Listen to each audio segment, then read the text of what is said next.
안녕하십니까, 닥터유 유태우입니다. 오늘의 주제는 암 대처학입니다. 지난번 시간에 제가 암 안 걸리기를 말씀드렸죠. 오늘은 그 제 2탄입니다. 암은요, 아마 주위에서 한번 경험해 보신 적이 있으실 것 같은데요, 정말 예기치 않게 옵니다. 네, 그런데 반면에 내가 암일까 이렇게 의심해서 가서 검사를 받잖아요. 또는 암에 두려워서 검사 받잖아요. 이런 경우는 대부분 암 진단을 받지 않습니다. 네, 우리가 암 진단을 받게 되는 경우는 대부분이 예기치 않은 경우에 암 진단을 받게 되죠. 그래서요, 대부분은 당황하게 됩니다. 이게 뭐야? 그러니까 어쩔 줄 몰라 하죠. 그래서 여기저기 물어봅니다. 네, 이게 도대체 그 암에 대해서도 처음 들어본 것 같기도 하고, 하여튼 당황하게 되는 게 이제 보통이죠. 두 번째는 부정을 하게 됩니다. 이건 잘못 진단됐어. 네, 이건 아마 그 검사 결과 잘못됐을 거야. 실제로 그런 경우도 있습니다. 네, 그래서 이걸 부정하고 또 다시 검사를 받는 경우가 흔합니다. 사실 이제 이게 고통스럽죠. 네, 이 검사 자체가 고통스럽습니다. 그렇게 해서 이제 확인이 됐잖아요. 예, 그러면 이제 그 다음에는 불안합니다. 이거 어떡하지? 내가 이 수술 받는 것도 정말 고통스럽고 이거를 내가 죽는 게 아니야? 그러다 보니까 내가 일도 놔야죠. 네, 내가 즐기던 것도 다 그만둬야죠. 그러니까 우울해집니다. 그리고 이제 후회스럽죠. 이게 왜 걸렸을까? 이런 생각도 해보게 되고, 내가 그때 그러지 말았어야 되는데, 아니면은 누구 때문에 또는 뭐 때문에 이렇게 원망을 하게 되기도 합니다. 그 다음엔 어떻게 할까요? 이제는 이제 내가 살아야 되겠으니까, 우리나라에서 최고의 내가 암 치료를 하는 의료진을 찾아야 되겠다. 그래서 그런 의료진을 찾아서, 막 애쓰기도 하고요. 또 생활을 확 바꾸는 분도 있습니다. 갑자기 이제 정신이 이게 죽음과 삶의 문제라고 이렇게 느껴지니까 그동안 하던 일을 바꾼다든지 안 한다든지, 아니면 갑자기 이렇게 공기 좋은 데로 간다든지, 식생활을 확 바꾸기도 하고요. 아니면은 이제 주위에서요, 이게 암에 좋다. 산삼이 암에 좋다. 아니면 그 초가집 그 지붕에서 자라는 군뱅이라고 있어요. 이걸 찾는다든지. 하여튼 이러한 항암식품을 더 찾기도 하죠. 자, 이렇게 해서 암 진단을 받았습니다. 근데 이 암에 대해서 내가 잘 적절히 대처하려면은 암에 대해서 이 두 가지 새로운 사실을 알아야 됩니다. 그 첫 번째 사실이 뭐냐면은 더 이상 죽는 병이 아니라는 거죠. 네, 예전에는 암이면 죽었다, 이런 인식을 우리가 갖고 있잖아요. 근데 요새는요, 그렇지가 않습니다. 우선은 정말 이게 암이라는 병명을 갖고 있기는 해요. 근데 암 같지 않은 암이 많습니다. 예를 들면은 여성들한테 흔한 갑상선암. 참 이거 수술은 많이 하는데요. 물론 전이돼서 정말 이것 때문에 죽기도 합니다. 그런데 거의 대부분의 갑상선암은 죽지 않습니다. 그 비슷한 것에 이런 게 있어요. 방광암. 이 경우도 거의 아주 굉장히 이것 때문에 잘못되는 경우는 굉장히 드물죠. 또는 남성들이 걸리는 전립선암. 이것도 드물게는 있기는 합니다만은 대부분의 전립선암은 절대 죽지 않습니다.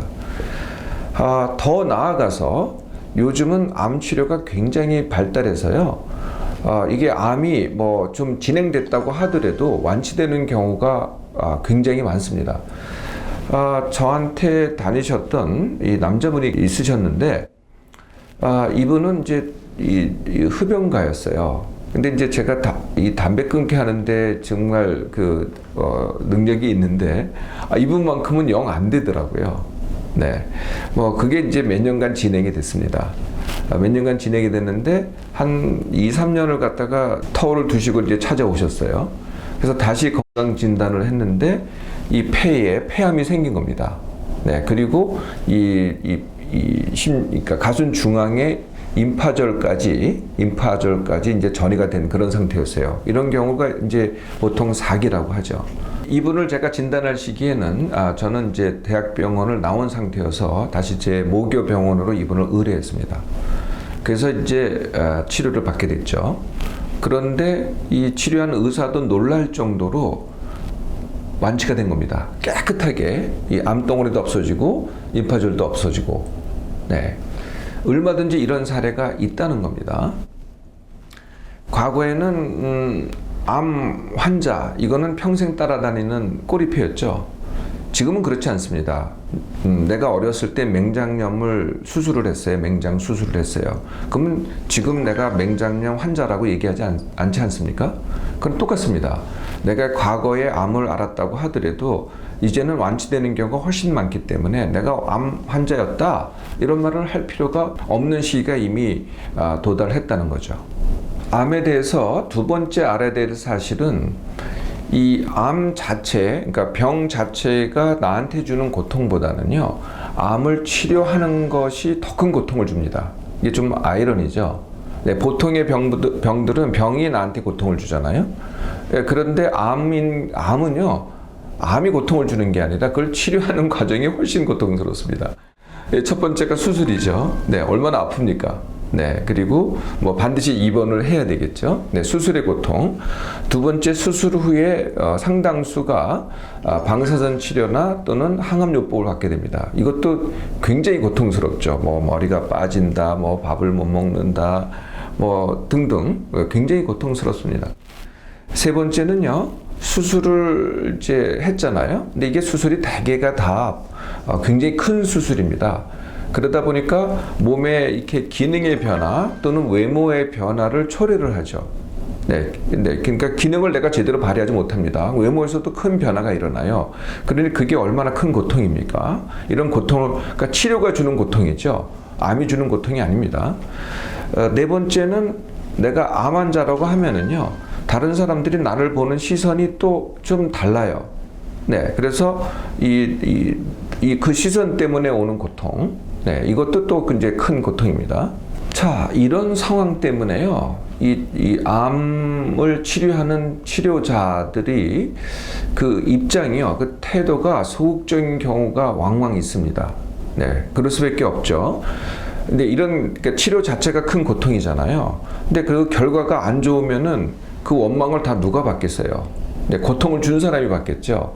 물론 결과가 좋으면은 이 고통도 상쇄가 됩니다. 오히려 치료자도 이제 이 감사의 대상이 되지만은 그 반대의 경우도 상당히 많거든요. 근데 이러다 보니까 치료자 자신이 아주 적극적이 되기에는 아주 적극적인 치료자가 사실은 그렇게 많지는 않습니다. 그러니까 환자의 입장을 보고 태도를 보고 내 치료의 그 입장을 정하는 치료자들이 상당히 많은 거죠. 이런 상황에서 내가 어떻게 암 치료를 받아야 되느냐, 이게 이제 닥터 유가 여러분들한테 전해드리고 싶은 메시지입니다. 그 메시지는 한마디로 이겁니다. 최대 치료를 받아라. 그것도 처음에 암을 진단받았을 때 최대 치료를 받으라는 겁니다. 그리고 내가 최대 치료를 받겠다는 그 의사를, 나를 치료하는 그 의사한테 아주 명백하게 밝히라는 거죠. 네. 자, 그러면은 이제 두 가지 효과가 있습니다. 네, 이 암은요, 여러분들도 대부분 잘 알겠지만은 재발했을 때 치료가 훨씬 더 힘듭니다. 처음 치료보다요, 재발했을 때는 대개는 전이 됐을 때의 치료거든요. 그러니까 첫 번째 치료도 물론 힘들지만은 두 번째 치료가 훨씬 더 힘들다는 거죠. 그러니까 아예 두 번째 치료를 생각을 아예 하지 말라는 겁니다. 그러니까 처음에 최대 치료를 받아야 되겠죠. 그 의사를 밝히는 게 왜 중요하냐? 아까 의사의 태도가 소극적일 수 있다고 제가 말씀드렸잖아요. 네, 그거를 풀어주라는 거죠. 그러니까 환자가 치료에 적극적이면요, 의사도 이제는 다른 생각이 없어집니다. 다른 걱정이 아예 없어지고, 이걸 어떻게 완치시킬까? 이 생각만 하는 거거든요. 그럴 때 결과가 좋습니다. 이렇게 요청을 하시고요.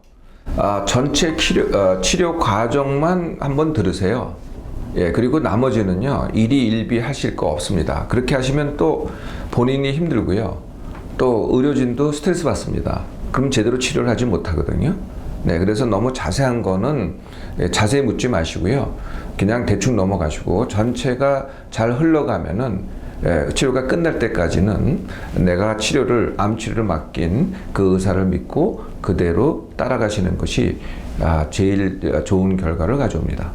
이렇게 수술을 받으시면서 많은 그 삶을 바꾸려고 하는 분들이 많으세요. 네, 예를 들면 일을 그만둔다든지, 뭐 중요한 관계를 그만둔다든지, 아니면은 사는 곳을 바꾼다든지, 식생활을 바꾼다든지, 이렇게 다른 것도 또 한꺼번에 바꾸려고 노력을 하시는 분들이 계시더라고요. 그런데 그 자체가 스트레스입니다. 그게 힘들거든요. 그러면 암 치료에 도움이 안 됩니다. 그리고 뭐 암 자체에도 당장 도움이 안 되거든요. 그래서 그거는 서두르실 필요가 하나도 없으세요. 그래서 암 치료가 다 끝난 다음에 그때 천천히 생각해도 늦지 않습니다. 또 한 가지 그 암 치료를 받으시면서 이렇게 의사들이 치료자들이 추천하지 않는 민간요법을 갖다가 같이 하려는 분들이 계시더라고요. 네, 그러면 서로 이렇게 상호 보완적인 효과를 내지 않겠는가 이런 기대를 하시는데요. 사실은 이런 경우가 이게 해가 되는 경우가 많습니다. 네, 그것은 하시고 싶으시면은 의사들이 암 치료를 끝냈을 때 그때 하셔도 늦지 않습니다. 네, 그게 뭐 무슨 항암식품이 됐든 뭐가 됐든 지금은 내가 맡긴 의사한테 최대 치료를 받는데 모든 것을 집중하라는 것이죠. 마지막으로 내 암을 일으켰던 원인 이것을 이제 해결을 해야 되겠죠. 그래야 암 치료가 끝난 다음에도 재발하지 않습니다. 암 치료 자체는 제가 늘 말씀드리지만은 치료 자체는 결과에 대한 치료입니다. 원인에 대한 치료가 아니거든요. 그러니까 아무리 잘 치료를 했다고 하더라도 원인이 그대로 있으면은 다시 재발하게 돼 있죠. 뭐 다른 모든 병이 다 마찬가지입니다. 암의 원인은 뭘까요? 네, 지난번에 암 안 걸리게 말씀드렸지만은 첫째가 힘듦입니다. 내가 힘들게 살면은 어떤 이유든지 내가 암에 걸릴 위험성이 높아집니다. 두 번째는요, 빅 3가 있습니다. 세 가지가 있는데 그게 1번 비만, 2번 담배, 3번 술입니다. 네, 이제는 이걸 달리 하셔야 되겠죠. 좀 작은 것도 하나 있어요.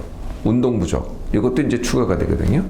사실 암 예방은요 그렇게 어렵지 않습니다. 그러니까 평소에 내가 나를 건강하게 하는 것이 다시 암을 예방하는 또는 암의 재발을 예방하는 방법이기도 합니다. 자, 암의 원인을 해결하는 방법 이것도 암 치료가 다 끝난 다음에 하셔도 전혀 늦지 않습니다. 자, 어떻습니까? 암에 대해서 더 이상 당황하지 마시고 당당히 대처하셔서 가장 좋은 결과를 얻으시기 바랍니다.